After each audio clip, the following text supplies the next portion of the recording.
Hey, this is Christian. Hey, this is Damon. And this is the Amazing Nerd Show. We're a podcast that takes a deep dive into nerd culture. Every episode, we will talk comics, movies, video games, and even wrestling. You can find us on iTunes. You can find us on Podbean. The Amazing Nerd Show. The show you never knew you wanted.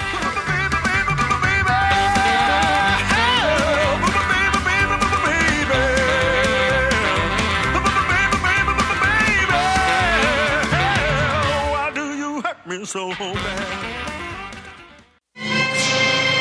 Master, your loyal servants greet you.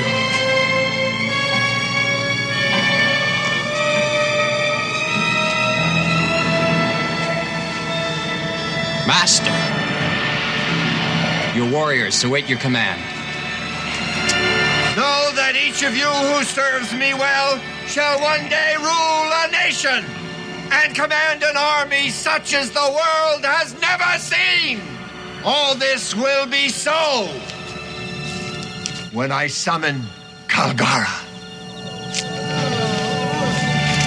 And now, my first command, the most important, find the two who are one.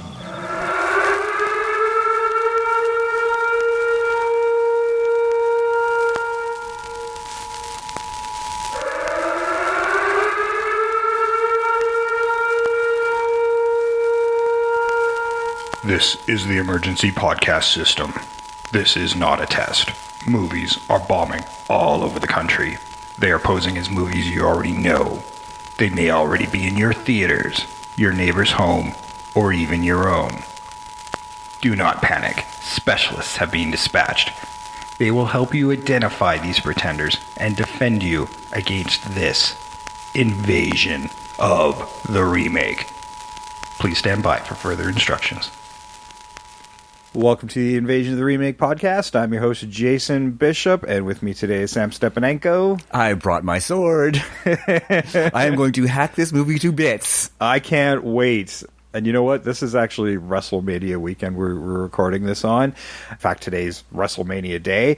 So by the time you're hearing it, the last match should be on. Pretty sure half the audience will have died from malnutrition, and the other ones that have survived on concession have developed type 2 diabetes. Wolves have run off with the children. That's how fucking long this thing is. I'm so glad we're recording this instead of watching WrestleMania. I haven't watched a WrestleMania since probably WrestleMania 5. Fuck you, old. Yeah, I am. Yeah, I am. But, you know, it stopped being charming for me right about the Generation X era. Right. It went from being sort of fun, you know it's fake, but fun entertainment to Mexican drama, Mexican telenovelas. It started to feel like that. It's just so much drama and so little wrestling. I'm like, fuck this, I'm done. Yeah, I don't know. I've had mixed feelings about that era as well, and then any time I've tried to dive in since, it's like, oof, this is bad stuff. Yeah, it's become more about the characters and less about the entertainment. Yeah. Because wrestling, I mean, the athleticism of even entertainment wrestling is so astounding, and then they stopped doing it. Yeah. Right? Well, I mean, or they just reduced the amount they were doing. It's funny, the guys who are in their farm league, the NXT guys, those pay-per-views are stellar because it's all about the performance over there, and then they get elevated to the main roster, and then old man McMahon, had finished picking the pockets of the dead people in the audience. Yeah. he doesn't know how to book that type of talent because he's just old. Yeah. Yeah, and I think he's lost sight of what made it popular in its inception. Right? Yeah, and just the sheer amazing matches that are going on in the NXT takeovers that happen. I actually did watch it last night, and whew, that's some good wrestling. Yeah. No. That's the kind of wrestling that wins me back, but those only happen every 4 months. It's been a while since I've gone back to look at wrestling, so I might one day. I thought I'd mention that just because I wanted to get in it is going to be 7 hours. This movie felt that long? Yeah, at only 83 minutes, it felt like 3 days. Yes, and yeah, so that doesn't even meet feature length criteria, does it? In the 80s? By I think it's still 90 minutes. So yeah. I mean, this was the advent of direct-to-video, and that actually played havoc with the budget on this movie. We are talking Sorceress, by the way, from 1982, and this is a actually Roger Corman production. This is just after Easter, and this is a bit of an Easter egg movie for us. Yes, this is. If you guys tuned into our cult movie A Go-Go back on January 1 this year, that was our New Year's gift to you, was this smorgasbord of insane trailers. And, you know, even we get taken by some of the stuff we do, so we were like, hey, we need to check that out, because it's got floating heads and gratuitous 80s nudity and all sorts of weirdness. That is one wacky-ass trailer. We had to go do it, to my eternal regret. Yeah, that's an hour and 22 minutes I'm never getting back. This might be the second worst movie we've ever done. It's on par. It is absolutely on par. It was as insane as Hard Rock Zombies. Yeah, almost. Insane. This one had a slightly more coherent story, and I'm only going slightly. Yeah. It felt like a bunch of scenes put together. The original cut in this movie, by the way, is like over 2 hours. So it might have made more sense. It might have made more sense then. Yeah. I doubt it, though, because apparently the script was written in a week. And it felt like it was made in a week. Yeah. This was initially promised to have something that looked a bit bigger budget, but Corman was all worried about direct-to-video eating into drive-in sales, because that's kind of where his milieu lied. Yeah. So he hacked this thing to pieces and did it to the bare minimum. They did all this scouting of regions around the world, and then Corman comes in, oh, you're shooting in Mexico. That's where he got the best deal, right? Yeah. I mean, and you know, the setting is probably the best part of the whole movie. Mm-hmm. The backdrops and even the castle sets and stuff like that, although they reused a lot of it. Oh, there's a lot of reusing on here. I had to roll my eyes when the opening dramatic music pops up, and I'm like, this is the James Horner music from from Beyond the Stars. Like, which I guess is something Corman used a lot. Yes, he did. Yeah, actually, I'm going to name a drop of another podcast, and we name dropped him last week too. But Sean and I actually talked about that a few months ago. Okay. About Corman reusing Horner's music. Yes. Right. I don't think we've ever come across it as of yet until now. Yeah. Well, actually, this is the second time. Is it the second time? This is the second time, because that's what instigated the conversation I had with Sean from What Does It Matter? Is he's like, that music's the music from Battle Beyond the Stars. He'll have to tell me which movie that was. I don't remember, but he was the one who brought that to my attention. Okay, wait, I mean, it's certainly not our first Corman movie. It's just not by a long shot. We've done quite a few at this point. Well, because he has so much stuff that's remakeable. Yeah. Now, he produced this movie, but this movie was actually directed by Jack Hill under a pseudonym of Brian Stewart, because he wanted to take his name off this piece of shit. Yes. Initially, he wanted to make a grinder movie to kind of elevate him and hopefully reinvigorate his career. In the end, this wound up ending his working relationship with Roger Corman. And it ended up wrecking his entire working relationship. This was the last film he ever directed. This was, yes. Yeah. That's unfortunate. But he's directed things like more grindhouse classics and cult classics like The Terror, Foxy Brown, The Big Birdcage, Wasp Women. Like, I can't say they're classic, but they're well known. They're well known. Spider Baby, which we've talked about on the show briefly a few times. Yeah, so he has done these memorable kind of grindhouse and yeah, I guess I can call them cult films. Yeah, certainly. Yeah. So they're things that have kind of stood up to the test of time, so it's a shame this one just destroyed him. The writer, he actually wrote the script as well, but the sole writing credit went to Jim Wynorski, which was probably a good thing. I think this was actually his first film that he wrote. And then he went on to write Mockbusters. You know what those are? Yes. And, well, let me just read a few of his classics here. House 4, Beastmaster 2, The Chopping Mall, Gargoyle's Revenge, Dino Croc versus Super Gator. And then we get on to some really juicy stuff. The Hills Have Thighs, The Da Vinci Coed, and The Bear Wench Project. So he moved into porn. He he started writing porn. I didn't know porn had scripts. I thought, But that- most they might have had like, this is what we're going to do. Go with it, right? No dialogue. Yeah. But this does explain a lot of why this movie is the way it is. It does. It does. We know where his heart was lying, even that back then. Boobies. Yeah. Yeah. I mean, Shopping Mall is probably This could have easily been a porno. Easily. And he was pushing the limits. There's a couple one-liners in there that are quite suggestive. Yeah, there definitely are. When the twins are swimming and the satyr Pando shows up, and they're like, "What's that thing between his legs? Is that a horn? Is that a horn? Is that a weapon? We should attack it." Yes. Yeah. So that's a whole other thing all by itself. We will get into the ridiculous gender identity stuff in this movie, Yes. which we might be able to play with as well. But oh my god.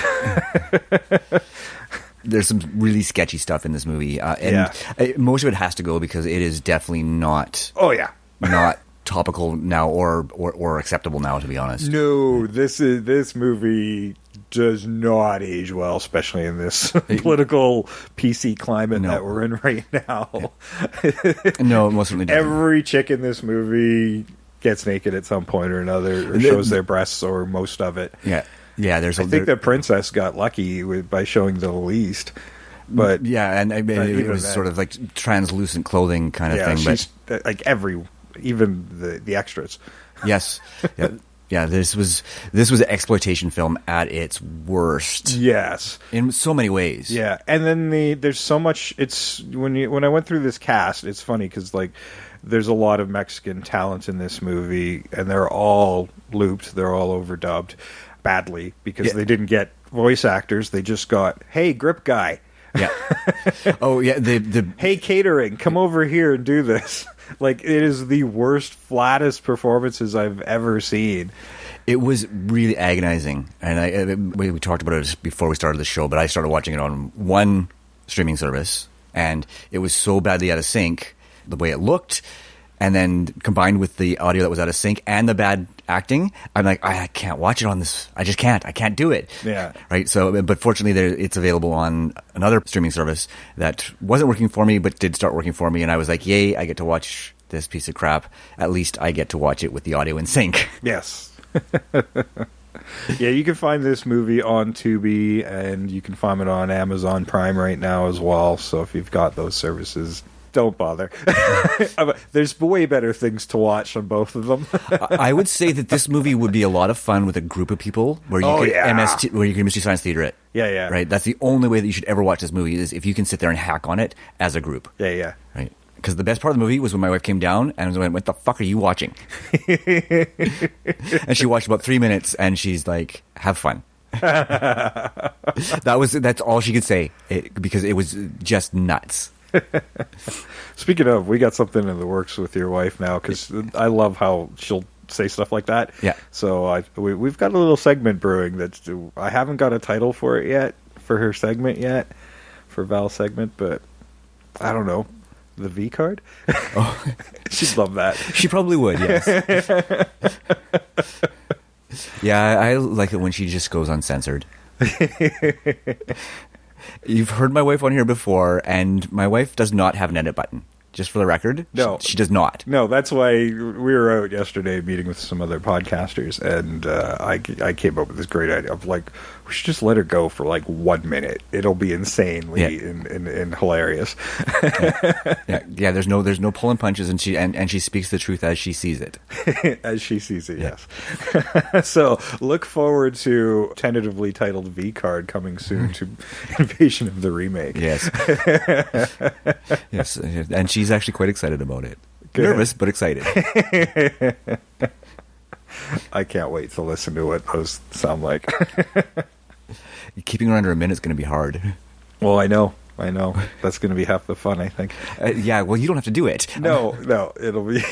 I just get to hear it like everybody else and insert it into the show. Yeah. I can't wait. Okay, Sorceress.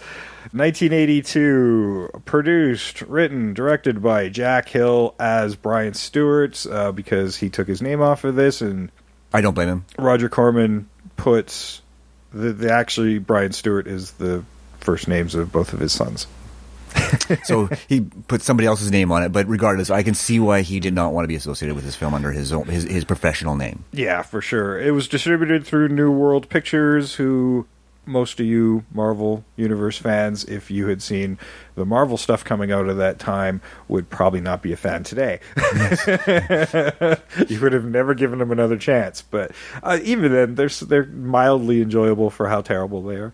Yeah, that first Dolph Lundgren Punisher, I think the Captain America with the rubber ears. Yes, Yeah. Matt Salinger. Yeah, the Dolph Lundgren Punisher would have been a great movie if it wasn't a Punisher movie.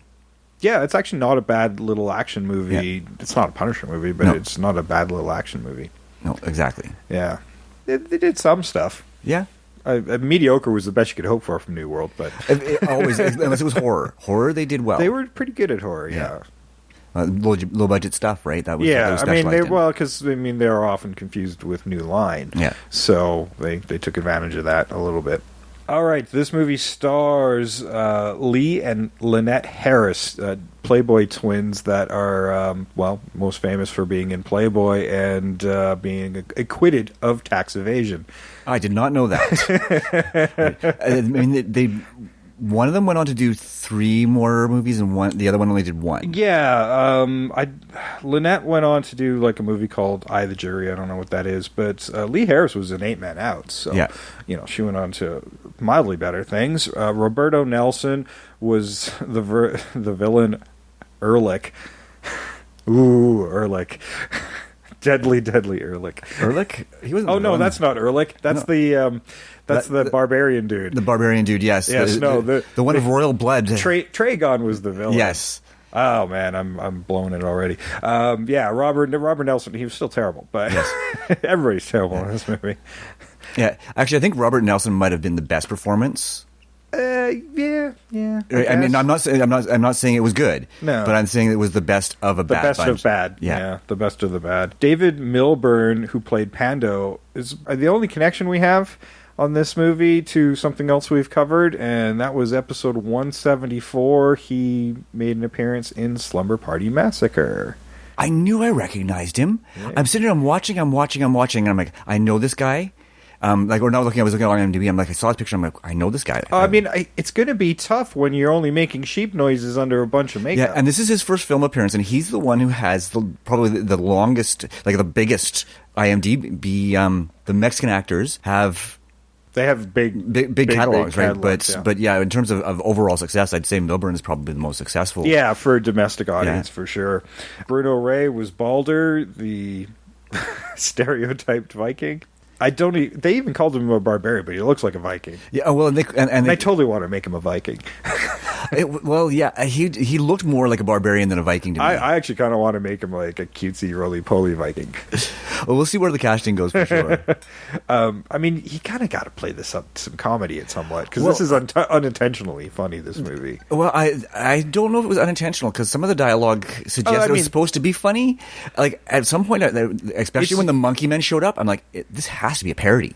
At times, yes, I think they're trying to be, but it's the stuff where they're not trying, which is usually hilarious. Yes, I have to agree. Yeah, Anna Desad was Delicia, whose name I don't remember ever being uttered. I assume that was the princess. It was the princess, yes. Okay, because I was kind of making assumptions there, because I don't think I ever heard her name uttered, and I'm like, I think this is her.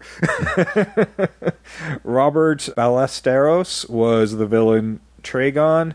Douglas Sanders was Hanu, which was the angry monkey thing. Who changed sides because he didn't get to rape the princess. I'm so sad about not raping the one of the twins. Yeah, motivation. There's crazy shit like that in this movie. Bad Hanu, bad monkey. Tony Stevens was Krakanon.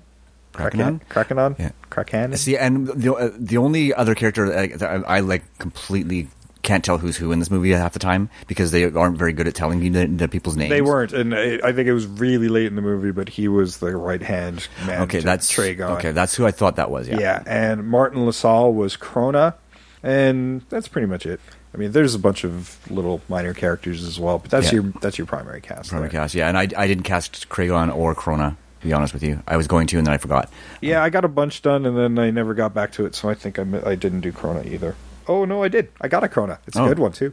Good. I had meant to, but I got sidetracked, and I forgot to go back and finish it. And we couldn't figure out from the list who the henchman was, who the captain was, because I wanted to cast him because he's actually a pretty important character in the movie. Well, I had a similar thing with the princess. I'm like, I don't know which character, which actress played that and what the name of the character is, so I just wrote princess on my thing because I'm like, I don't know who that is. All right, well, that's your cast, but I'm sure you're chomping at the bit if you haven't already gone back to listen to Cult Movie A Go-Go. Here's the trailer.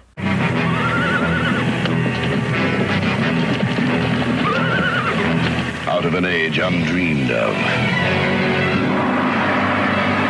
an age of magic and fantasy, an age of swords and sorcery, comes the magical adventure of a sorceress sworn to conquer the world, and magical women warriors fighting with the skills of the masters.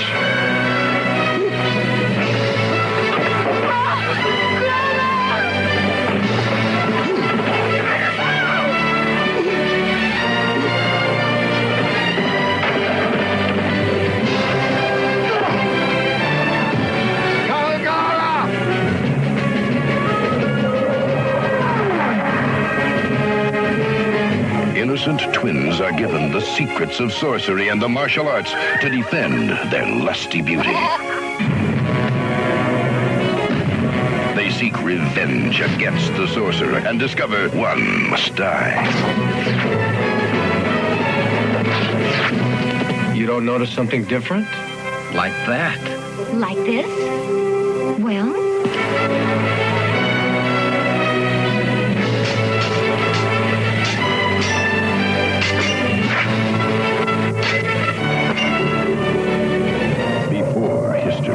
Beyond imagination, and out of the ancient dream world come the two who are one.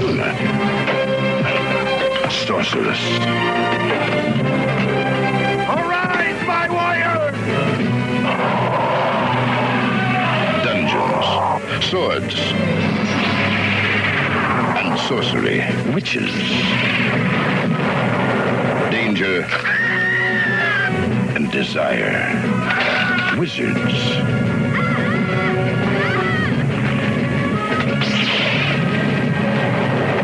Evil magic and a battle to control the entire known world.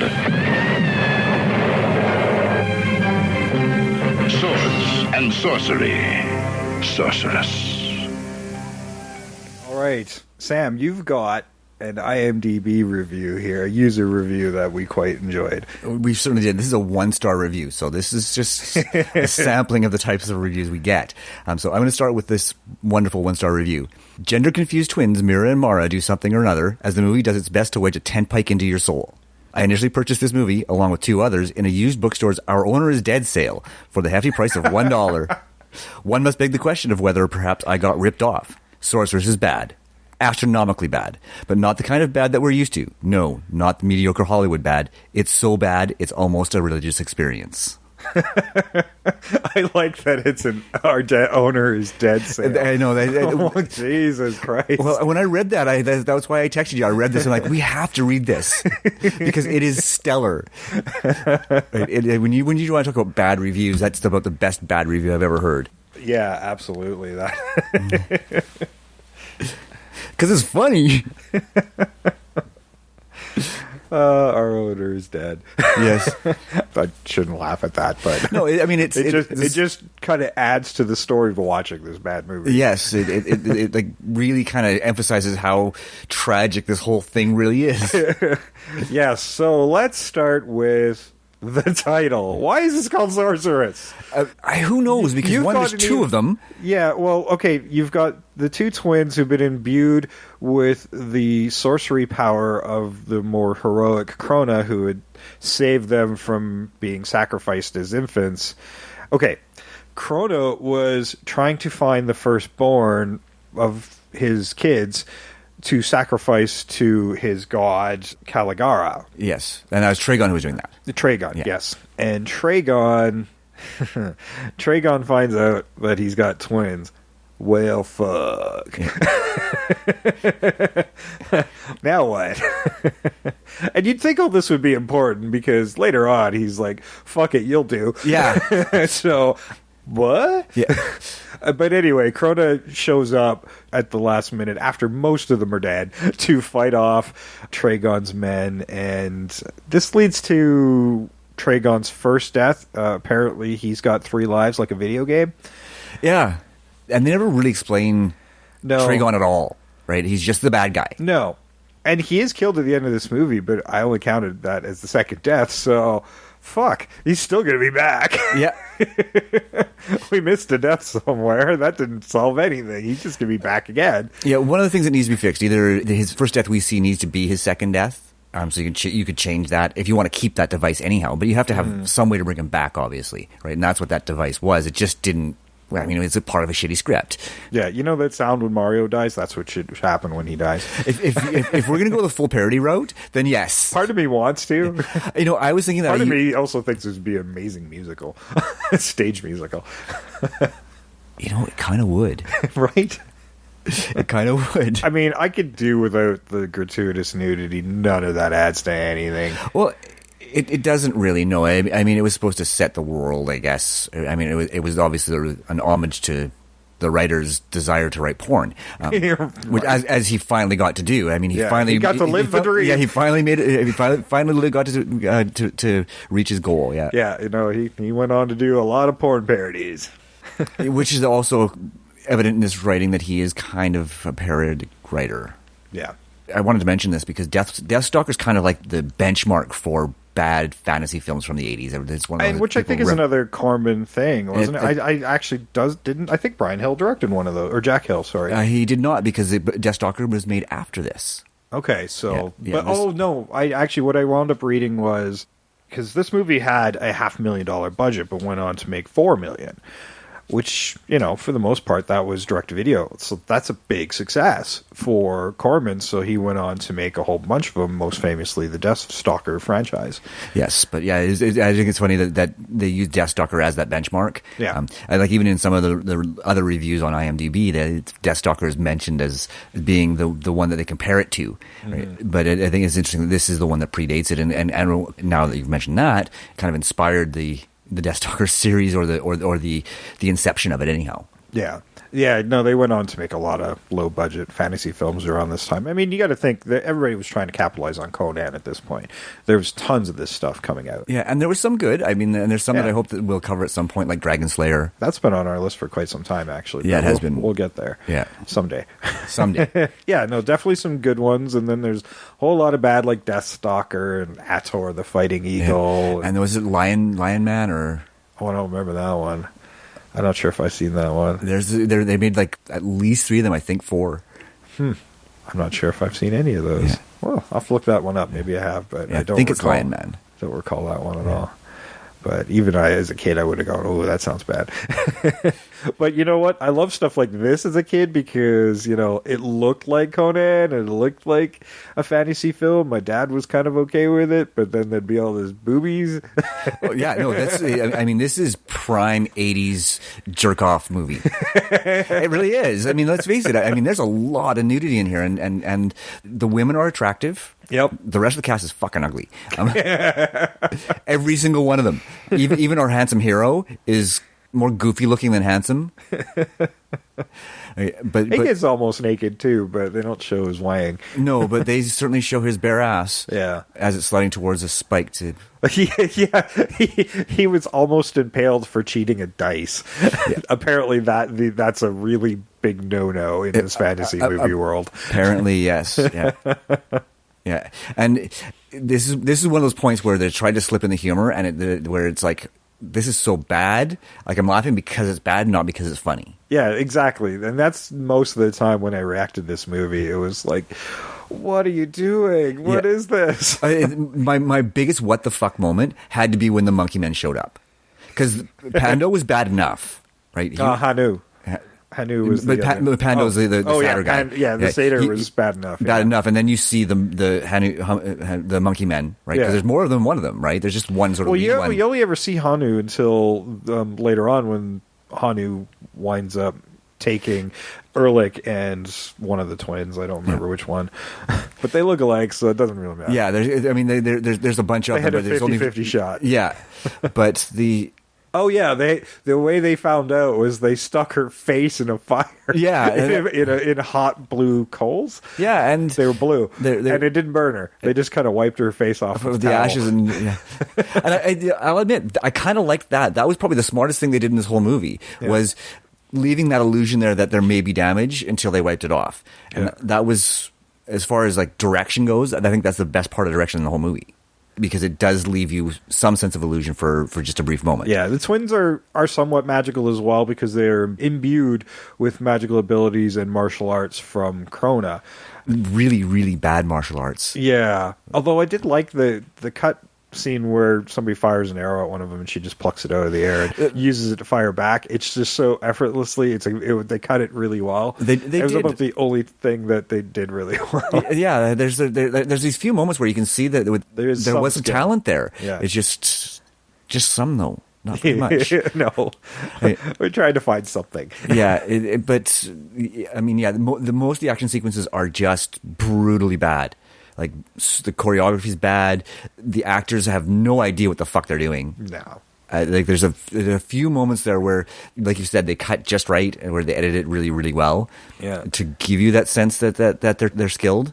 Yeah. But everything else undoes it. No, these girls are very top heavy and don't do the martial arts particularly well. There's no athleticism about either of them. No, and they're supposed to be imbued with magic, and the only magic they really display is that psychic connection that they play up to pornographic effect later on. Yeah, there's only the one time. Like, this is something that they could probably use to track down one another, and the only time we actually see that connection is when she's getting laid. Yeah, and her sister's having the orgasm while everybody watches. Yes, it would have been funny if it didn't piss me off so much, because the Balder guy, who already knew Erlich from before, says, "Oh, I think that's Erlich," and then looks like she's climaxing, and then it starts again. Oh, that's definitely her. Like, I'm like, well, wait, whoa. When were you sharing this experience with Erlich? Yeah, that would raise some questions as well for me. Yeah, how close are you with Erlich? Why do you know this? Then again, I mean, there's a big chase thing after the dice scenario when Erlich joins up with everybody, where he's getting chased through a bunch of fuck tents. Yes, because he's in a whorehouse, right? When he's playing dice, right? Yeah. And I mean, they established he considered himself a bit of a player, a ladies' man kind of thing. Right? And there's so much that doesn't make fucking sense in this movie, right? I mean, they talk about him being of royal blood and stuff like that, and that's a motivator later on in the movie. Yeah, so even though they're going to sacrifice one of the twins to the god, but apparently you get a better effect if it's laid by somebody of pure blood, of royal blood. Okay. Yeah, somehow it makes it even more powerful. They just keep throwing shit at you at the last minute. It's like last minute rewrites. I'm like, hey, what if he's of royal blood and that does something potent to the magic? Okay. What does that mean? So if she's been impregnated and has royal sperm running around before she's killed, that does a little extra oomph. Yeah, does it give Tragan more power? Like no, right? None of it makes sense. And then in the end, it's like, yeah, you'll do, and it still resurrects the god that he wanted to. Like, is he trying to get more power? Like, what is the purpose of this resurrection of this weird god anyway? Exactly. Like, there's no. Well, they kind of explain that it's going to give him the power to raise an army that will allow him to take over the world, and they kind of get that. Like I said, there's lots of this that other movies have taken and done really well. I was watching something. This is Willow. This is Willow. This is Willow. right? Like, there's a lot of stuff in here that is Willow, right? So it's like Lucas saw it and went, I can make a better movie out of this. Like, Willow is actually a remake. Everybody could make a better movie out of this. But it felt like I'm watching this going, I feel like we're just kicking somebody while they're down when we get to remake this thing. Yeah.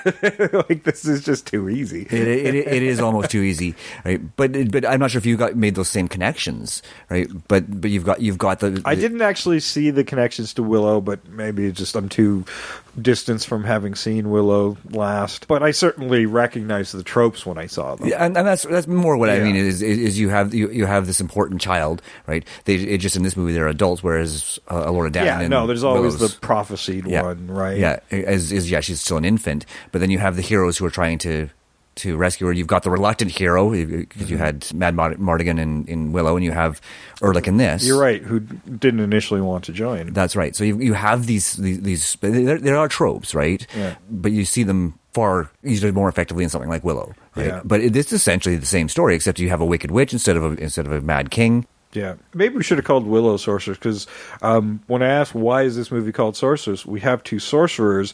The girls are imbued with some magical abilities, but we never actually see them perform magic.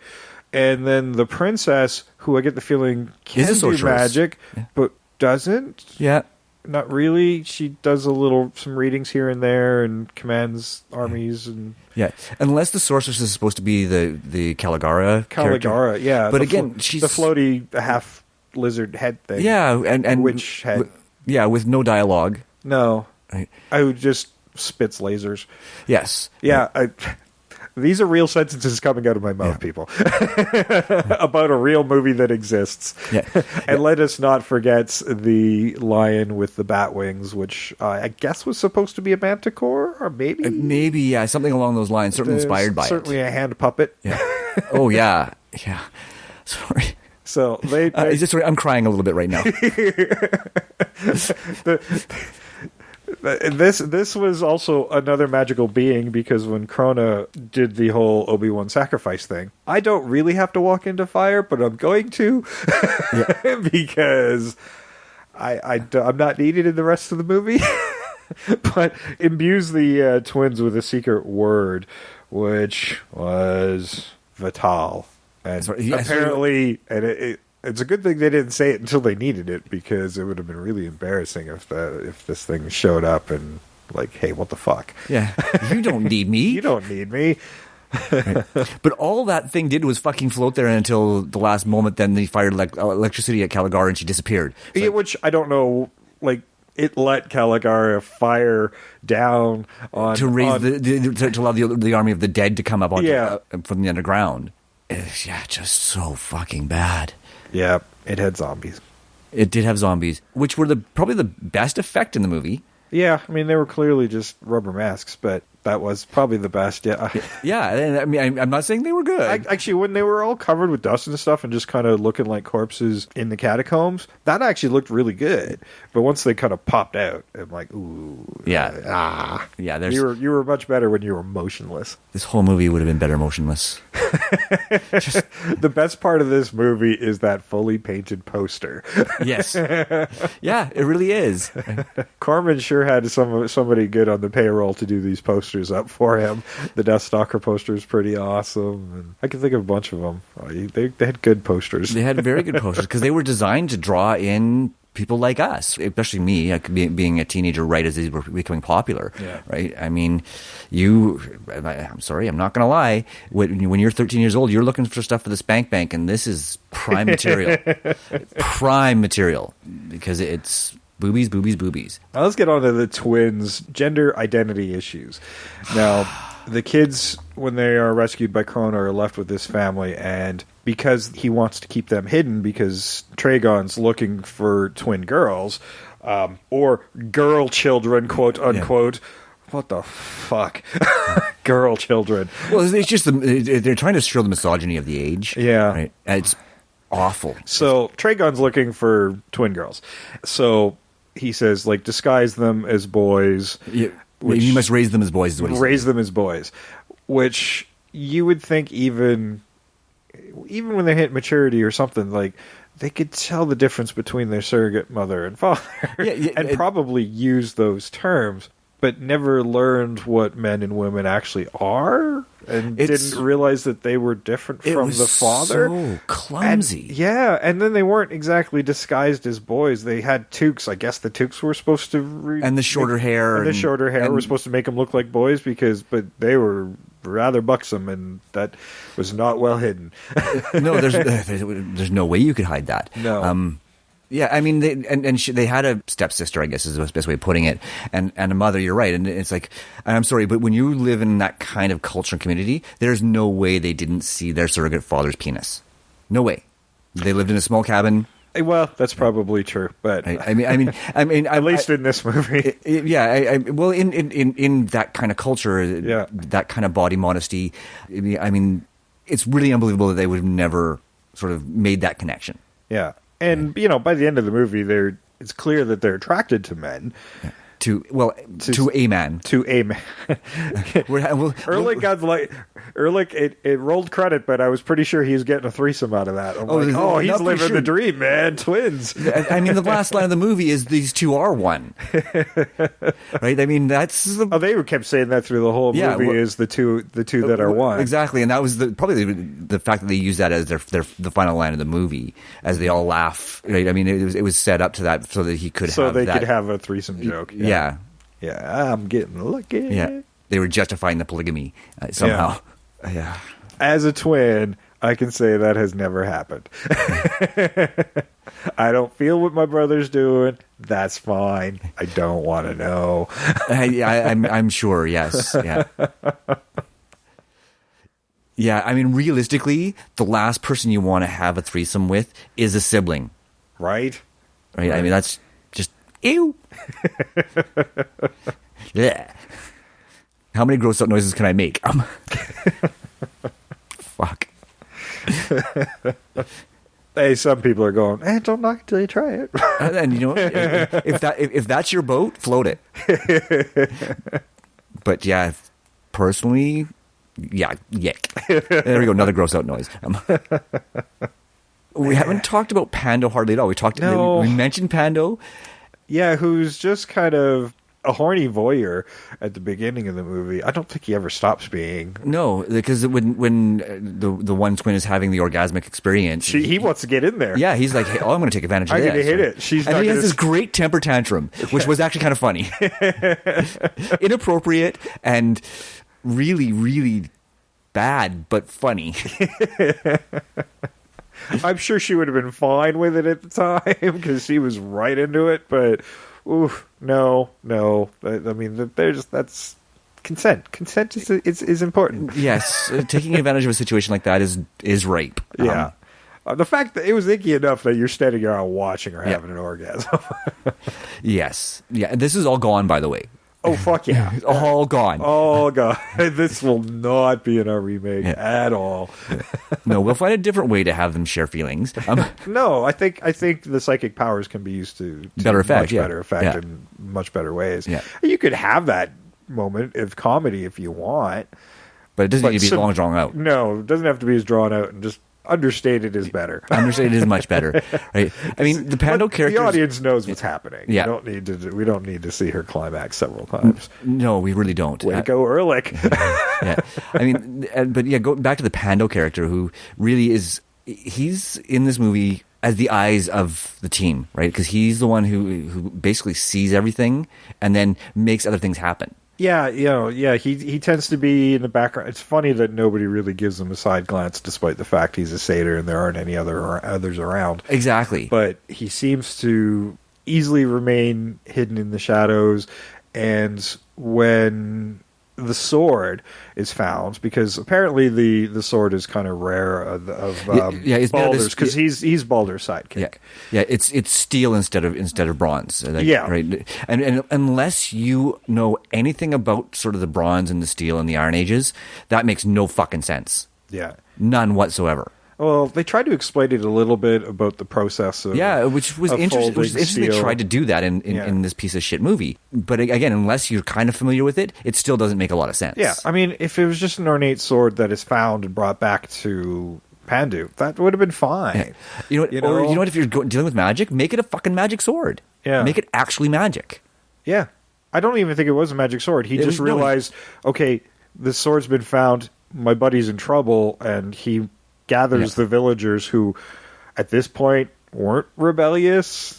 Like, we didn't really see their discontent in any way. No, and how does he rile them up when he doesn't speak? Yes, when all he does is go bah. Yeah, yeah. And I will have to give David Milburn credit, because for such a shittily dressed up character, poorly written character, he did everything he could with it. Oh boy. Right? I mean, his movements were actually really good. I mean, I think he would have made a really great sort of Doug Jones type actor where he was doing physical acting, because he did bring a lot of presence to that role, given that he had no dialogue. Yeah. Right? I mean, he did the best he could with a bad bunch.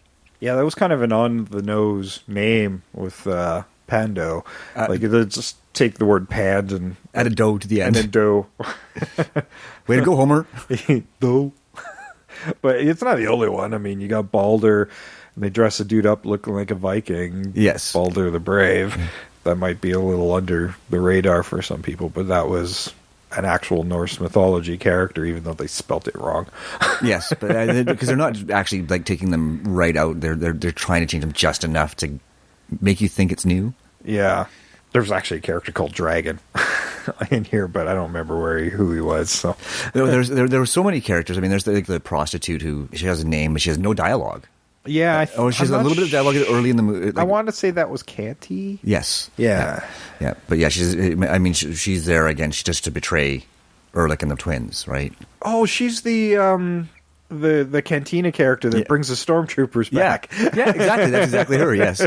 Because there really is. She's just looking for a payout. Yeah.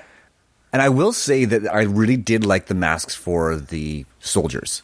Because they were actually... They're kind of bird-like. Yeah. They did look somewhat like a religious cult, like this at least appeared to be. Yeah.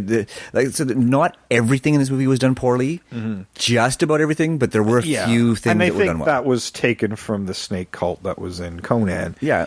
Yeah, I thought so. But, I mean, if they're a bird cult, then maybe the thing they're rising should be bird-like. Instead of just a floating head. Instead of scarred floating head. Yeah, I mean, and those are things that we can correct. That's the beauty of doing what we do, is we get to fix these things that don't make sense. Yeah, I had some thoughts about Pandu, because he ran around with the flutes of Pan, but really only just ever played music. And I was thinking, like, if we didn't establish the discontent of the town, even though we've established that there are rebels, and Tragon, if he doesn't like you, he's just going to call you a rebel and then impale your butt. Yeah, and we need to establish his motivations really well. Yeah, but if Pan can't speak to anybody but wants to get a rise out of people who are maybe already feeling discontent using the pan flute, much like the fairy tale of Pied Piper, using that to kind of charm people into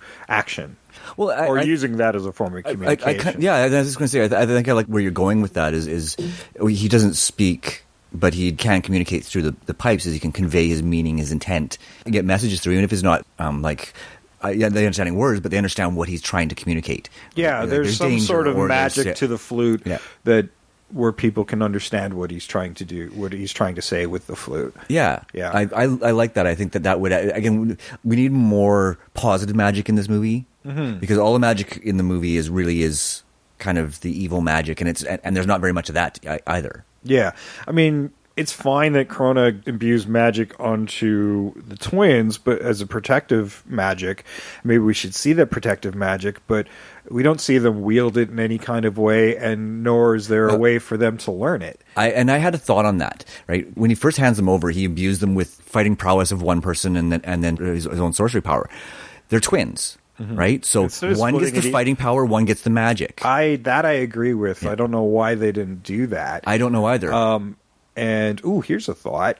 And then there's maybe something extra potent if they're actually making contact with each other, like they grasp hands and they get some sort of Wonder Twin powers activate. Yeah.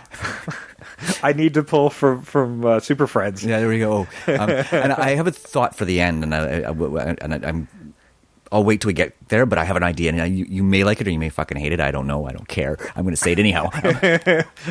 to be honest, in this movie, everything's a game at this point. Well, I'm going to play with part of the precept that they set through the original movie. Here, I'll say it right now because it doesn't really matter where I say it. Is they are really one, and part of that final battle is them recombining into a single magical being. Well, I mean, and becoming the sorceress. There's a thought, but I mean, identical twins are twins born from the same egg that splits into two. So, yeah, that's the same genetic material. So they're twins. They're born at the same time. So there's already a fundamental flaw of him trying to figure out which one popped out the uterus first. Yeah. It doesn't really matter because they were seconds apart. It just, the race to the door, only one can fit at a time. Yes. Right? And that's the whole firstborn thing too, right? Yeah. And that's what I'm saying is his whole concept is wrong, and he doesn't realize it. He should have grabbed them both and just sacrificed them both at the same time. Then at least he's going to get it right. Regardless, exactly. If anything, and he might get a double whammy because it's twins. And if he only does one, then he's probably only getting half the spell. Well, and and it comes right back to sort of what I was suggesting there is where they do actually genuinely become one. Yeah, right. Gets rid of the creepy polygamy at the end too.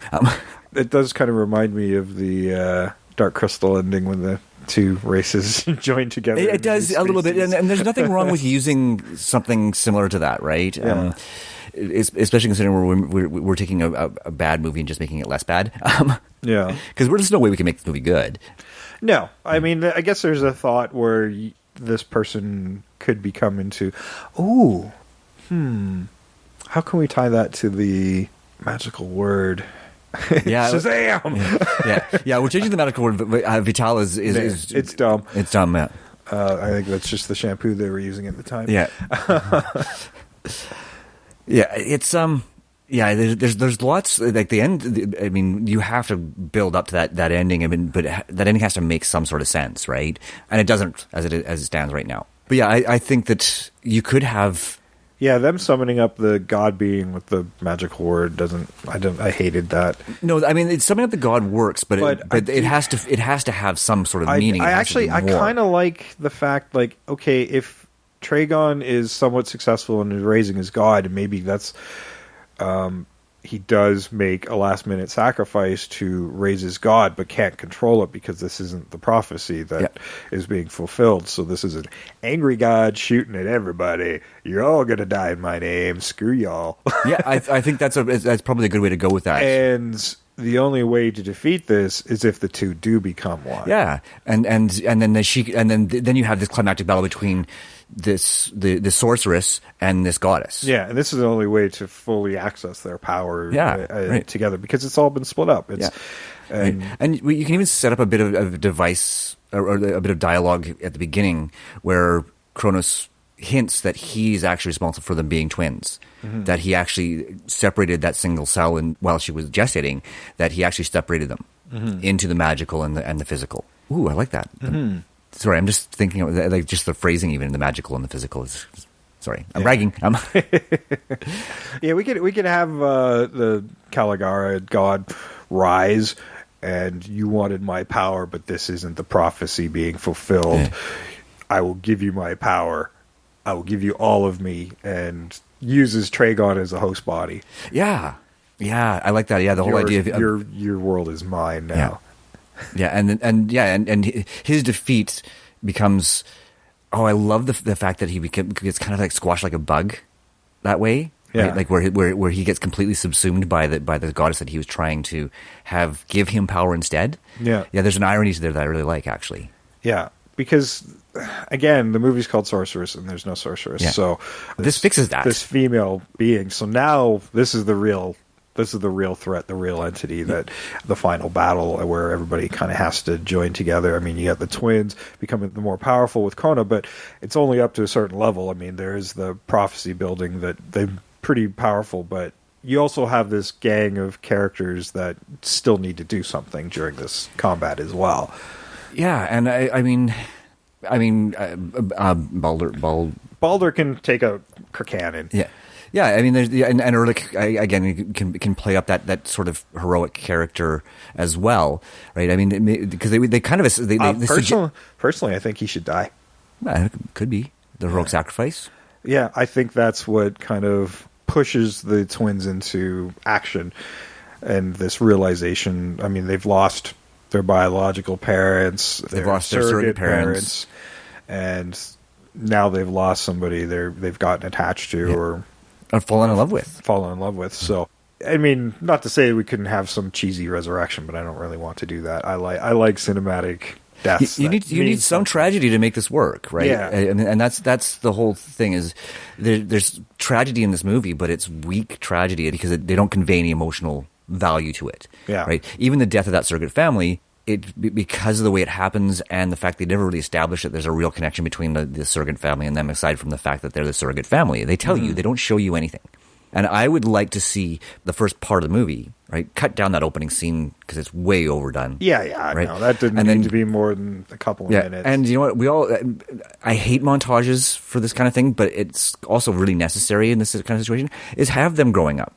Show them learning how to fight and show Kronos showing up once in a while to teach the magic. And being part of the community too. Like, we need to see that connection to the people that surround them and the community they live in and what that kingdom has done to this community and the oppression that is happening. Because they're looking for the twins and they're like, hey, we know you've got them, but we'll just make you rebels and we'll take what you have anyway. Like, I get the feeling they're just these guys are completely using everybody in this town. Yeah. Well, I think to a certain extent, I think the idea of them being raised as boys, I think the gender identity issue can be dealt with in a different way. Sure. Right? Because we know that Tragon's not coming back until a certain date and time. Yeah. I mean, personally, I would have had them raised apart. And then we have the characters come together, not even realize like this vague memory of each other, and that's where we can play with the connections between the two. That could work. Because if they're looking for a pair that aren't together, then they don't know what they're looking for. Well, and they just see this girl and this girl. Yeah, exactly. Unless it's the same two people who realize these two look the same. Yeah. And you keep them miles apart. Well, and I think that's actually a really good way of handling it. I can see that would make more sense for Kronos to separate them. Yeah, and I just said Kronos just for the record, not Kronos. Speech impediments, gotta love them. Krona. See, I don't even get it right even when I corrected myself. But yeah, I think that works though. I think that works better because that would make sense because Krona is the wise man, right? And he wouldn't go, well, you have to raise them as boys because at some point they're going to figure out that they're not like other boys. Yeah. Right? So now you have this magical character and this more warrior-orientated one, and there's something. And you have them be raised by those types. You have the one that's got the warrior soul, or the warrior portion of the soul, being raised by somebody who can teach. Yeah, and you don't even have to have them leave their surrogate parents. No. Maybe you can have one set murdered and the other one feeling the sorrow from that and one not realizing why they feel that way. Well, yeah, and then you use Krona to act as their guidance, right? Because he doesn't have to fucking worry about Tragon for 20 years. Yeah. He's got all the time in the world to make sure that they are prepared. Yeah. You can go back and forth and... Yeah, and be sort of this kindly uncle grandfatherly type who provides them with... Uncle Ben. If they're gonna keep stealing from Star Wars, why stop there? Exactly, why not? Right? But yeah, he's engaged, right? Like he's engaged because that was the whole trope. I'll drop you off to be raised by somebody else, and then I'll show up right when you need me to impart my wisdom, but teach you nothing. Yes. Right? I mean, at least Obi-Wan taught Luke something. Yeah. But that's essentially the same kind of trope. I mean, he could technically, like, if he's this magical being, I would like to see that he's split himself off into two aspects of himself. This is, especially over this amount of time, is a big power drain for him while raising these people. And he's already imbued them with power, protective power, so he's weakened, as children. Yeah. So he's already weakened, and then he's split off his aspects to raise these kids and teach their abilities as an uncle or some... Well, I like the idea of him being a visitor, but I like the idea of keeping that duality there too, right? Like just keep that theme of duality all the way through the movie. Yeah, so when we get a chance to reform him, like it's just it's taken everything out of him, and then he does fade away. He does fall into ash or whatever because it's too much. Yeah, and that's that he can say this is the sacrifice he's made exactly to protect these kids. And with his fading, like the last bits of power that he has, that he shared with them, goes to them and makes them that much stronger. Yeah, not a lot, obviously, because he's I'm not sure where that's going to happen, because if we're going to have this hero's journey where the twins don't meet up until later instead of early. And that could be the moment, is right when they come together, right? And that could be exactly it. Is they're coming together? Yeah, but he's actually traveling with both groups. So say Mira's with Balder and Mara is with Erlich. You've got those two separate groups being drawn to this kingdom. Yeah, and then when they finally meet, it's almost like a paradox, right? Mm-hmm. Where when they finally meet, it's also signals the end of Krona. Yeah, and we've got to have Tragon at some point, because his men aren't having any success finding it, so we got to use these other means, these magical means, to find the kids. And they are his kids. They are his children, biologically. I like the idea of father against child continuing through this, right? Yeah, he's Vader. Yeah. I mean, again, like I'm just realizing, because I compared...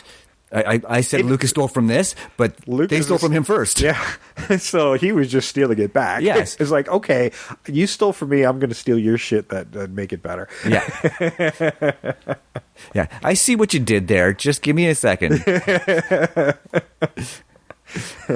Hold my beer. I would love for that to be true. So would I. Yeah, hold my beer, bitch. This is how it's done. Yeah, Willow, such a criminally underrated Lucas film. Yeah, so good. Mm-hmm. Yeah, I agree. But no, I like where you're going with the idea. Like I said, I like the duality, and I would like to fit that in somewhere on the other side as well. There needs to be some sort of duality there. I think that you possibly even make Delicia and Tragon twins. Right? Again, you get that duality, the male and female aspect instead. Because I got the feeling she was another daughter? I'm not sure what she was. They never explained her, because she just showed up at his rebirth. Yeah. Right? There was no backstory for any of the characters in this. A sister would make certain kind of sense, because then at least if it has to be a biological offspring he's sacrificing, because it's supposed to be his firstborn that he's sacrificing. And then that would be funny. It's like, I'm going to sacrifice my other blood. Yeah. Right? And then you have some really... That would ties things a little bit... At least there's some sense of why something happened. Yes. It wasn't the something he wanted, but something happened. Yeah, I like the idea of them being a different types of twins, and then explains why he had twins as well, right? Yeah. Because it runs in the family. Right? Like, it's like duality all the way through it. Yeah, I like that. And then again, it does explain why her death would bring forth Caligara, but why she's also be insufficient. Right? This is not the blood I needed. This is not the blood I asked for. So I will give you my power, but at a much greater cost. And then, fuck, that's almost good dialogue too. That is pretty good dialogue.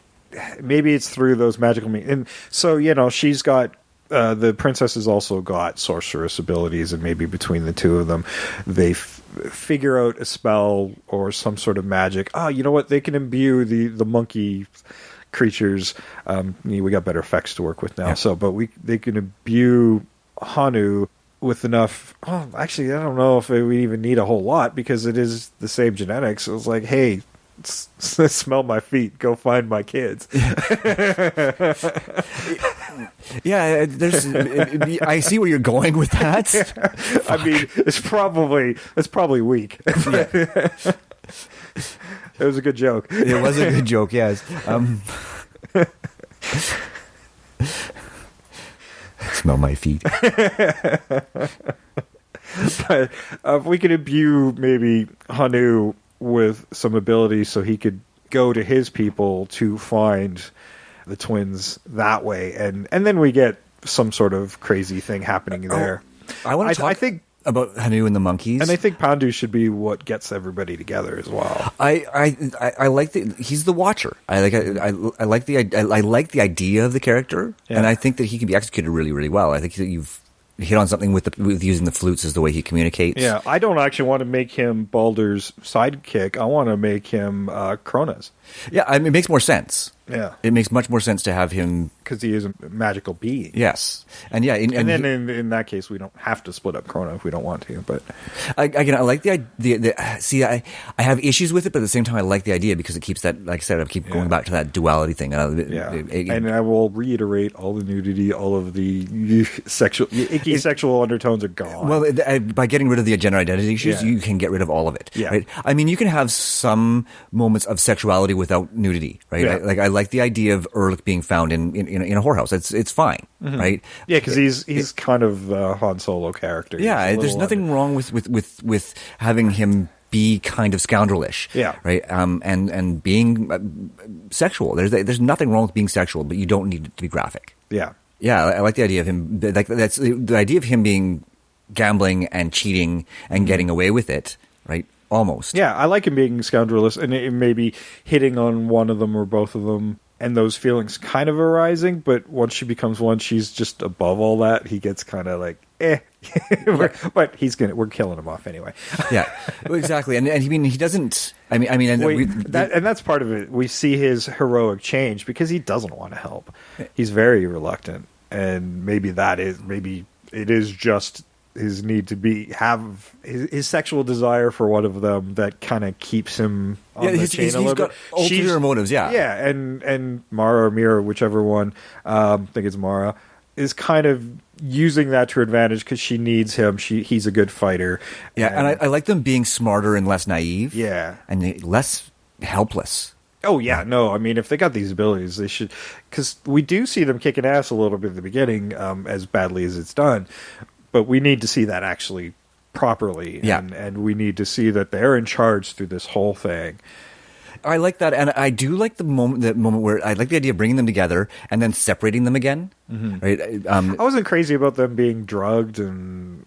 No, because that whole thing also felt really kind of forced, forced and rapey. Yeah, well, and I did feel a bit rapey, and also it felt like a cop out. It's like, well, how do we capture them? And I think that it was just like, oh yeah, we're buying into this whole sacrifice thing now. That's great. Yeah. Let's do that. No, I didn't buy that at all. No, it was very. We should see that struggle to get away all the time. Yeah, I like, actually, I could see it being more like they're playing the game until they can figure out a way to get away. Yeah. Right. But it didn't feel like that in this in the movie. But you could do it that way, where you get the sense that they're just playing along in order to make sure that they have an opportunity to escape when it arises. Yeah. They want them to let their guard down, and it gives them it does give them an excuse to get closer. Yeah, right? I mean, to create that romantic interest, because you do need that to a certain extent. Yeah, and Tragon seems to give information away pretty freely, so he's arrogant, and I loved his arrogance. I like that. Yeah. That was one thing I liked about that particular character. So we do kill off one set of parents. You killed my parents. It's like, they weren't your parents. I'm your father. Yeah, and another Star Wars, Luke, I am your father. Yeah, right? totally. And she can play with that. It's like, oh, okay. Where's my allowance, Dad? Yeah.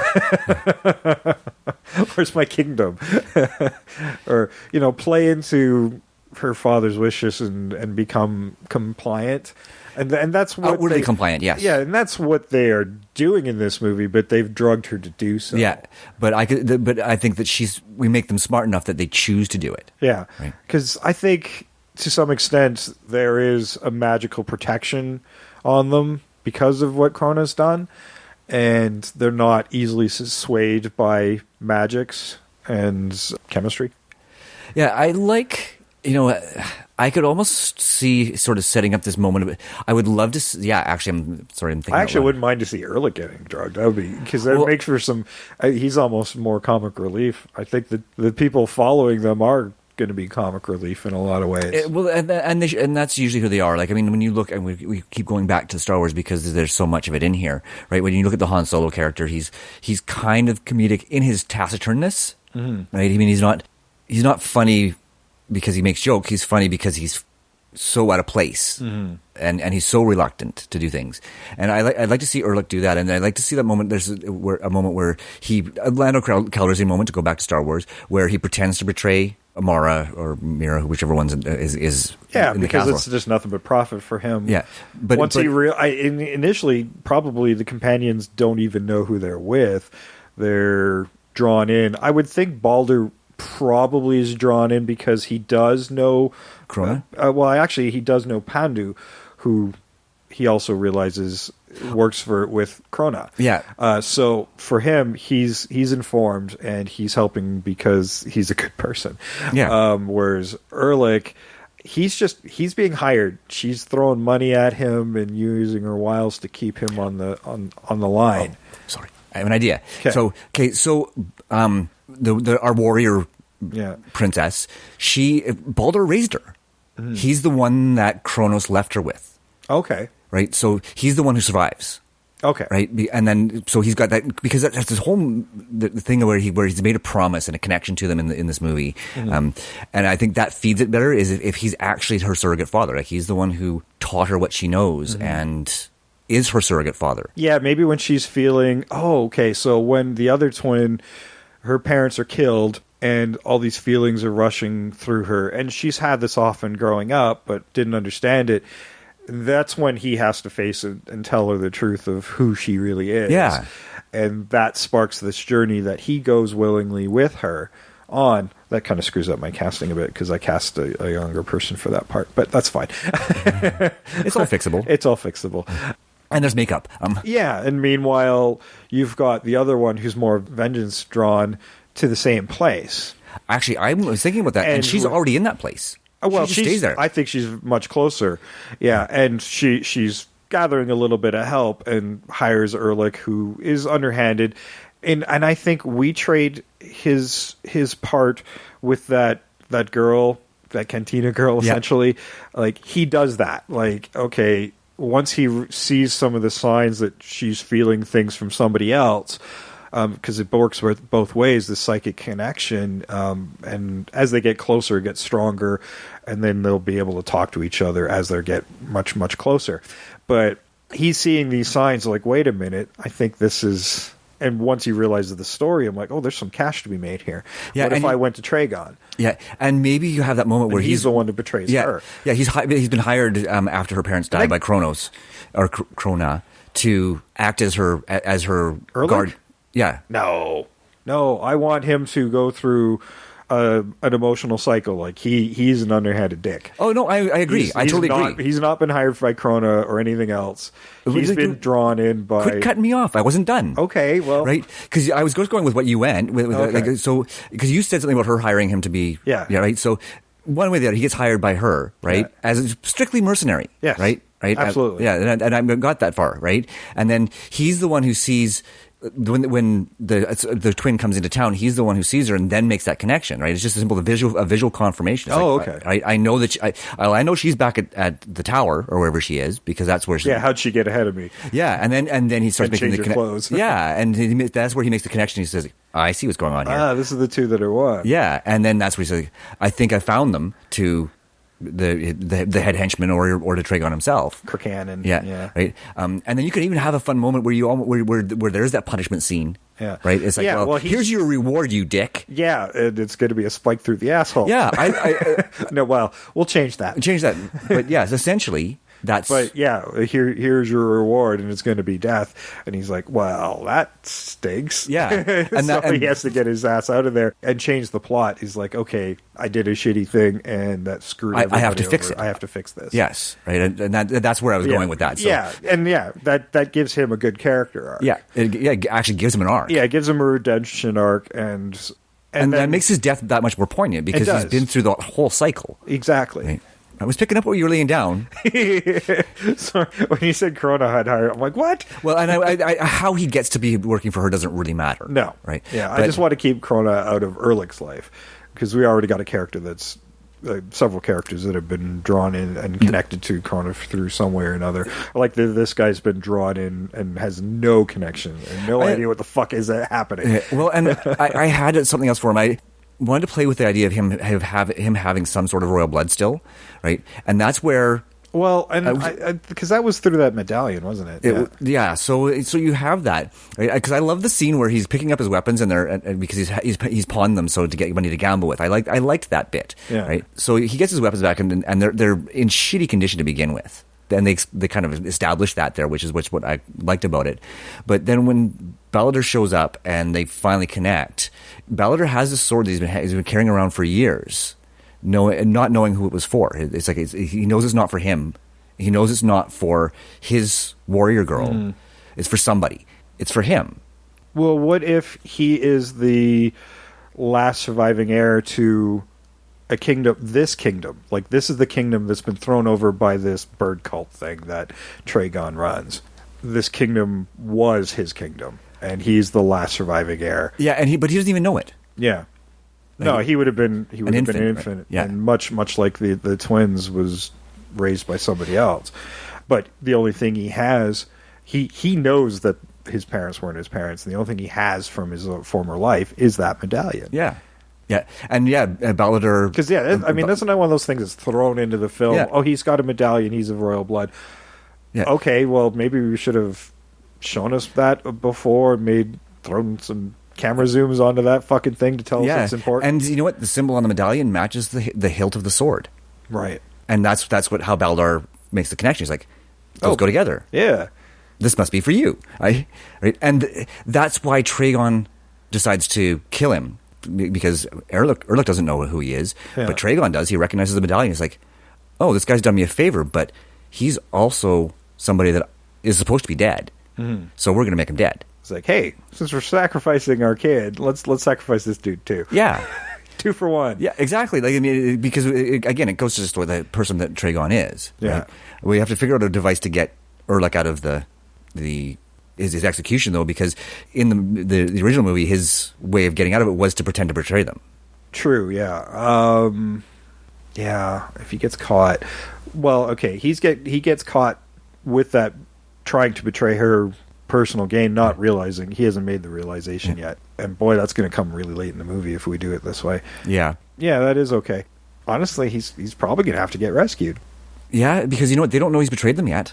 They don't. Well, I mean, all they see is this dude tied up with one of the twins, and so it's Balder and Mira and Pando, the army that they've gathered up from the village to come in to disrupt this ceremony from ever happening, because they realize this is going to fuck up everything.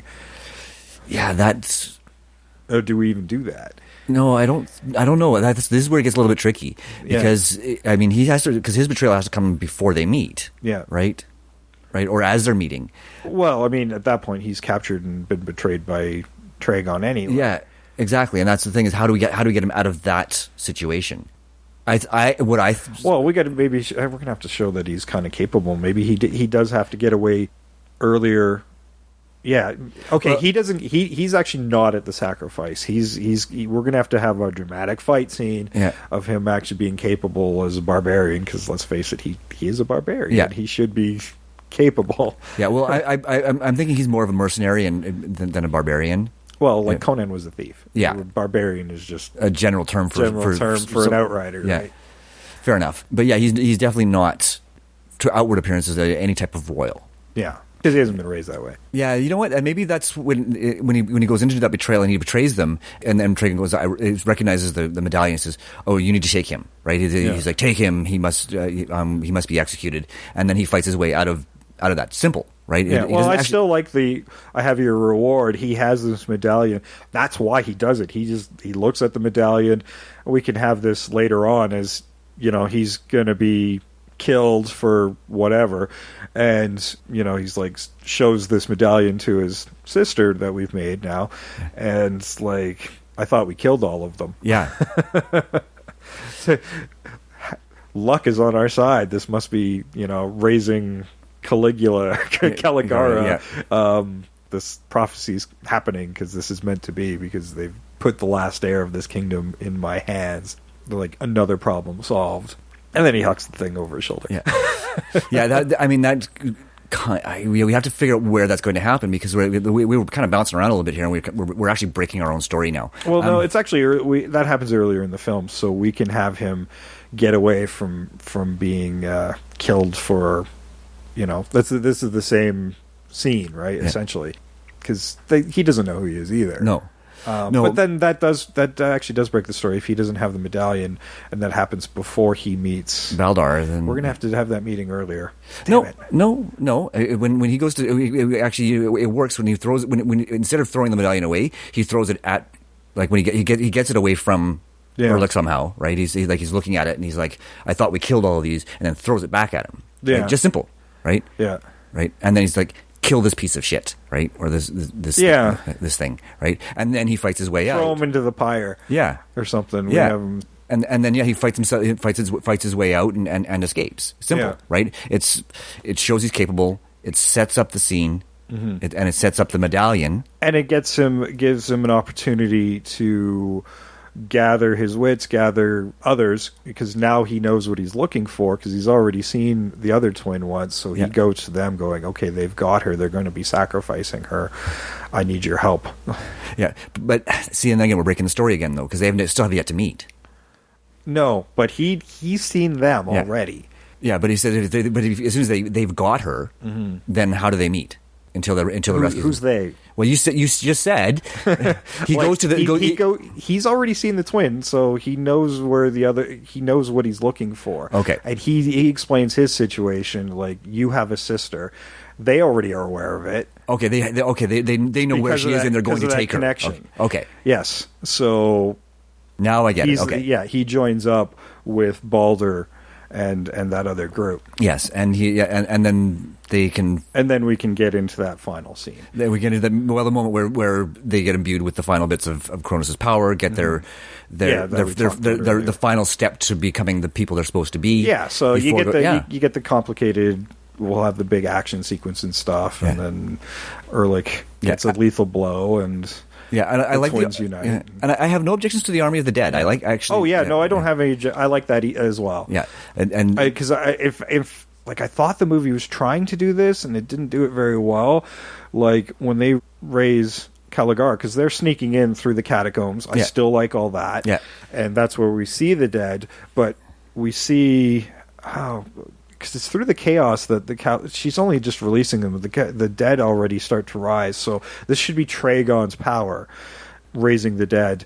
And, well, it starts to happen at the start of his ritual. Yeah, it starts to happen at the start of his ritual, and that's part of the spell, I guess.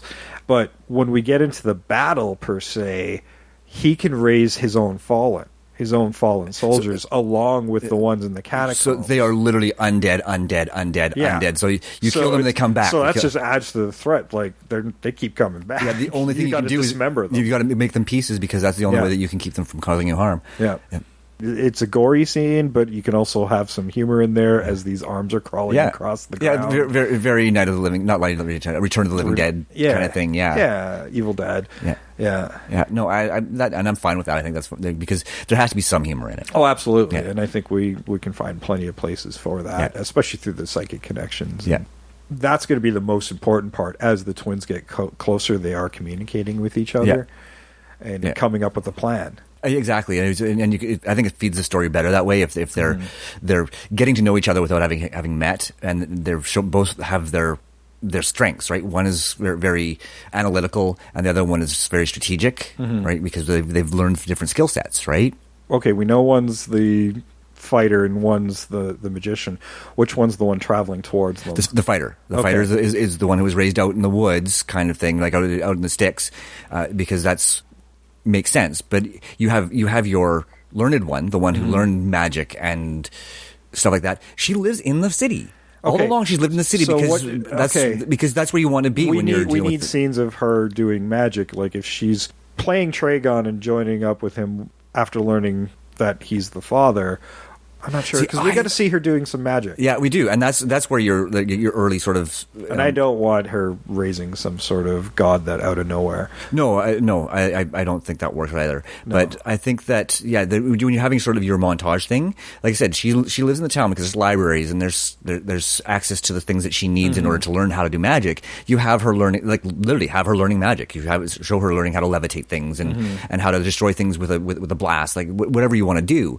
But you already established that she has magical powers as they grow, and our opposite is learning how to fight, and she's capable. So we know she could escape this. She's playing the willing victim. We could actually see her magically open up her shackles as the soldiers come in, and her plan all along was to deflect. Well, and that's the thing is, let's have her volunteer, saying, you know what, I've heard that you've risen, and I know that you're my father. I come to greet you. I am the firstborn. She could even say, you know what, my twin is dead. Right? She can totally set it up so he has no idea that there's another twin. Yeah. So the twin's still alive. That kind of makes Ehrlich's betrayal moot, but that's fair enough. So, but that's still okay, because if he betrays her before she goes, that's fine. And then the soldiers come to take her, and she's like, "No, I'm going with you. I'm cool. Yeah, I know who you are. I know what this is all about. I was coming to you anyway. Yeah, dick. No, just set it up like that, and it gives a better reason for her to be there than just them being captured. Cool. All right. I think we're good there. I think we fixed it. I think we did. Let's quickly get into our casting. This should be a little bit of fun. And you know what? Before we do casting, there's a 9 out of 10 review. Yes, let's do that. Let's do that. Okay, 9 out of 10 review. The best laugh in a long time. So even the good reviews. Okay, you know this wasn't going to be a good movie. The acting, the dialogue, and stunts are terrible compared to the high standards we're used to. But just wait. The last 15 minutes of this movie are such epic gold, I can't even. We laughed so hard we couldn't even breathe. It's like a 5-year-old wrote this script, and every turn it was hashtag, and then this happened. Hashtag, and then that happened. Hashtag, and there is a space battle. I love that they use hashtags in a review. Yes. IMDb's official grade for this is a 4.2 out of 10. Which is surprisingly high. It's surprisingly high. There is no critic rating at Rotten Tomatoes. I'm not surprised. But there is an audience score. Can you guess what it is? You know, I have this sad feeling I'm probably way low, but I'm going to say about 27%. You were way high. Really? 7. 7? I got the last number right? Yes, you did. 7%. 7%. That's more accurate as far as I'm concerned. I agree. No, this has the potential. I think we've only raised it to a 25%. Yeah. I mean, there's not much you can do with this movie, but I think we've done better than 25%. Oh, you could do a lot better with it, and I think we have. Yeah. I think we have. Yeah, but yeah, just not. But I'm certainly not going to saddle an A-list cast with this. No, and mine's not an A-list cast either. I think I've got some almost A's in here. I've got some recognizable names. I did like the fact that they did cast twins. I mean, with today's technology and I cast twins. Yeah, you can feasibly cast one person as two people, especially the way we've done it, because they're very rarely on the screen together. Exactly. So take your pick or whatever you want, but I still went with actual twins because there aren't enough cool twin actors out there. So I went with Katie and Carissa Strain. How about that? So did I. There you go. We actually did mention them back in our Carrie episode. Yeah, and that's where I'm like, I remember those twins from Carrie. I think I'm going to use them, and they're Canadian, so I'm like, I'm always big for supporting our Canadian. Exactly. So okay, I kind of thought you might have landed the same way as well, because the twin acting pool is small, and then the ones that actually have any acting abilities are even smaller. Yes. So, for my Balder, I went with Nils Jorgen from Norseman and Lilyhammer. Have you watched Norseman? He's the kind of tubbier one. Yeah. Yeah, I thought he'd be kind of fun in that role, but he's a little too young for what we've gone with now. So, well, I'm sure we could come up with something else down the road if we wanted to. But this was before we came up with our plot. For Ehrlich, I went with, because you know what, I like my barbarians to look barbaric, like have actual physique. Maybe not Schwarzenegger physique. Trying to find bodybuilders who can act that aren't 50 is actually pretty tough. So I went with Dustin Clare. He played Spartacus, or he played Gannicus in the Spartacus TV show, and he's also currently on Glitch. although he's probably in his 40s as well. But he looks good. But yeah, and there's nothing to say that, especially given what we do with him, there's nothing to say that he has to be younger. I think for him to be as skilled as he is, he should be older. Yeah, and I think for Hanu, Pando, those type of characters, they're going to be mocap characters. Yeah. Obviously, a lot of... Oh, Doug Jones is doing all of it. Well, you got Doug Jones, and I got Terry Natari, because I think I went with more of a CG rendered look rather than the Doug Jones costuming and stuff, which I really like now that you say it, because you went Pan's Labyrinth. Thinking, I think that's awesome.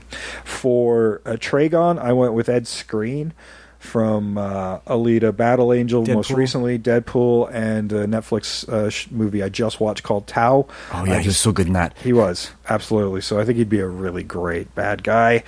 He's proven to be a very great bad guy. For Canon, I went with a different way because, I mean, if you got one of the twins as a martial artist, I wanted somebody to be physically an equal. So I went with Daniel Wu from Into the Badlands and Tomb Raider. Oh, there you go. And I've got mine now, too. Okay, awesome. For my Krona, because I want him to be more of an elderly Merlin type of character, but kind of gruff because he does kind of hand people's asses to them, I went with Scott Glenn. You can see him currently in Castle Rock and Daredevil on He's Netflix. good. Right. And actually, I had thought of my Krona. He's old, but he's good. Yeah, I thought of my Krona actually while we were talking, and I do have a Krona and whatever the head captain's name is. Cool.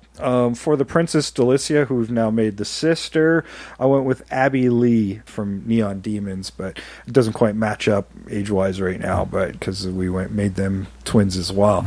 But yeah, that's my cast. I think I did all right. I think you did do all right. Who's your director? My director. This whole thing screams Robert Rodriguez. I like where you went with that. I went a slightly different direction, but I think you'll like it too. He's been itching to do a fantasy piece, and this has all those little grindhousey aspects that I think he'd enjoy if he wanted to keep some of that intact and still make it work. He's kind of the guy who could do it. Yeah, I think you're going to like my director, but yeah, I like where you went with that. Okay.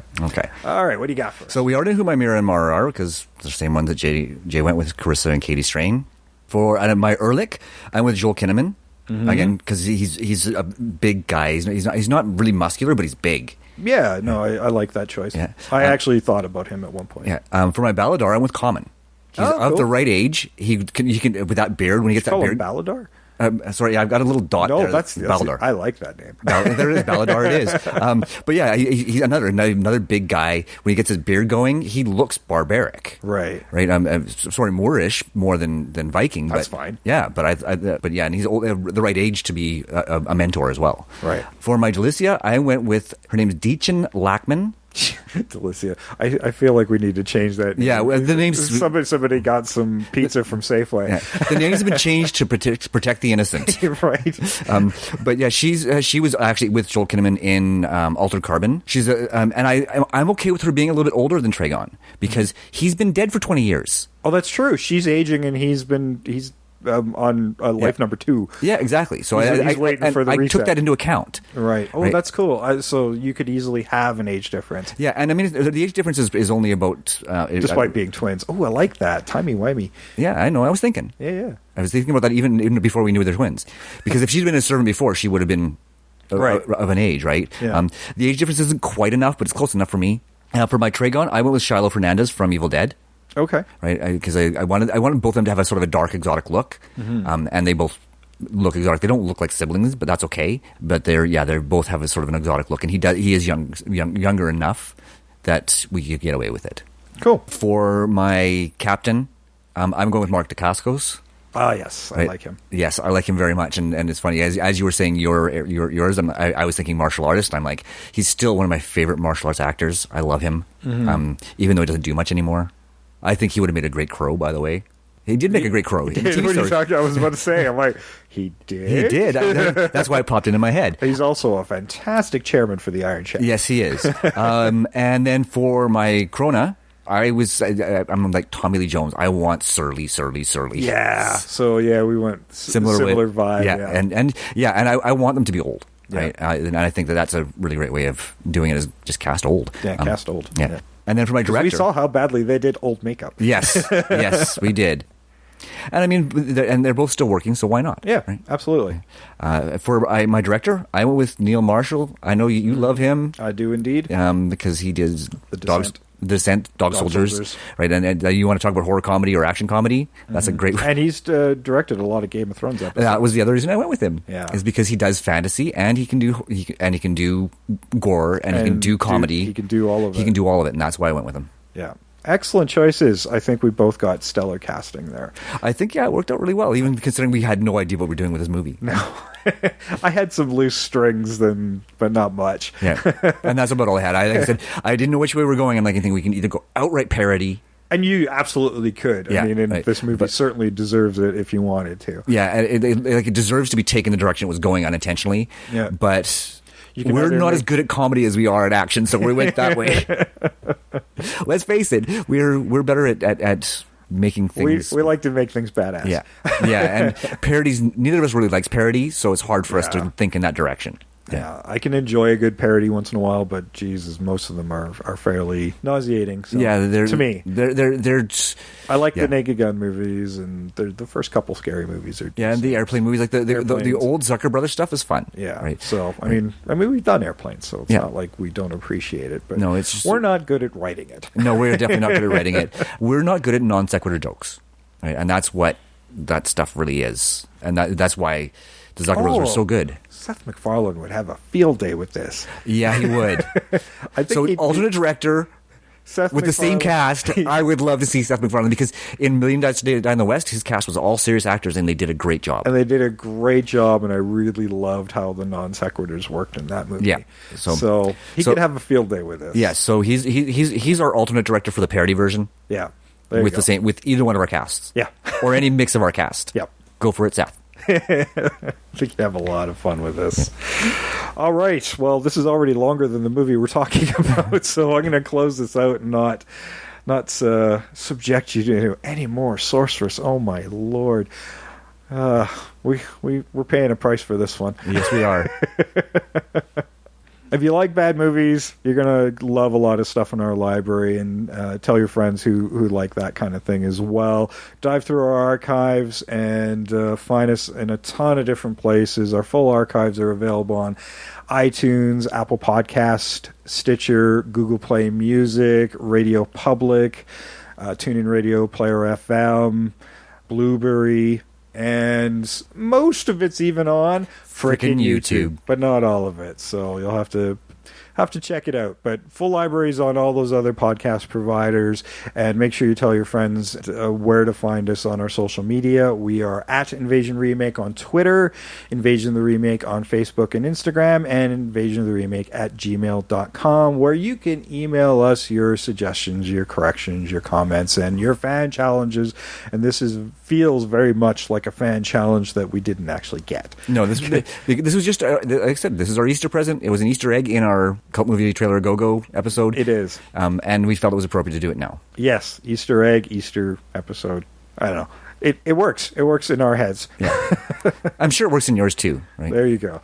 But yeah, I had a lot of fun putting together the Cult Movie Trailer Go-Go, so if you want to hear more craziness that could turn into potential episodes, go dive into that, and it might give you some insight into the future, or might not.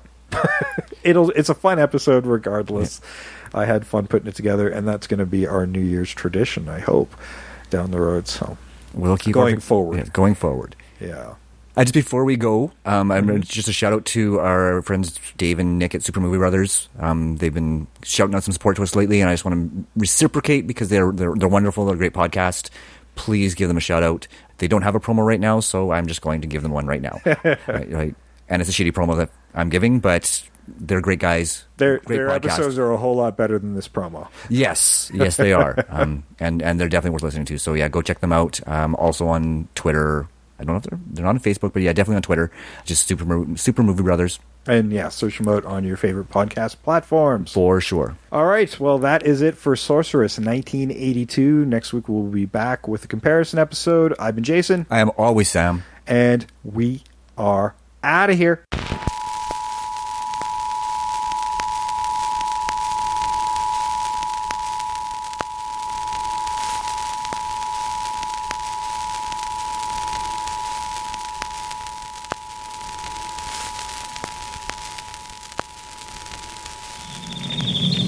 Well, my lad, isn't one enough for you? You forget, Baldar. These two are one.